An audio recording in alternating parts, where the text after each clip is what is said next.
واه تازه او ډیر پزړه پورې خبر د محمد شهزاد مینوالو ته پزړه پورې خبر.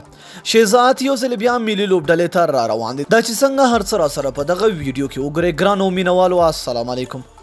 د افغان کرکټ پیاوړی لوبغاړی محمد شهزاد د 2019 زیږدیز کال په اګست میاشت کې د ادارې له اصولو د سرغړونې له امله د یو کال لپاره د هر ډول کرکټ له بندیز سره مخ شوی و چې د شاوخوا 7 میاشتو له تېرېدو وروسته پر نوموړي لګول شوی بندیز لرې کړل شو.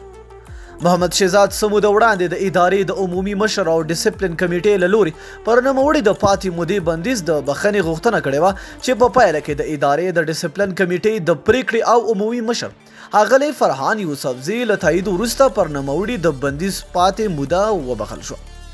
باید وویل شي که څه هم پر ملي لوبغاړی محمد شهزاد د پاتې مودې لپاره د لوبې نه کولو بندیز لرې کړل شو، خو د هغه د قرارداد د بندیز موده به تر خپلې ټاکلې مودې پورې وي چې د یادې مودې له پای ته رسېدلو وروسته به نوموړی له ادارې خپل قرارداد ترلاسه کړي.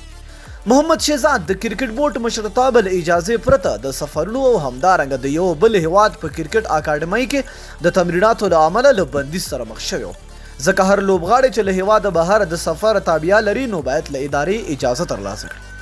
همدارنګه د یادونې وړ ده چې نوموړی د نړیوال جام لوبو پر مهال هم د زنګانه د ټپ له امله له لوبو راګرځول شوی و. دوستانو که تاسو هم د شهزاد مینوال یاست ویډیو در سره حتما لایک او د خپلو دوستانو سره شیر کړئ. تر بیا بلې ویډیو د لوی الله په امان په دعاګانو کې مې یاد ساتئ.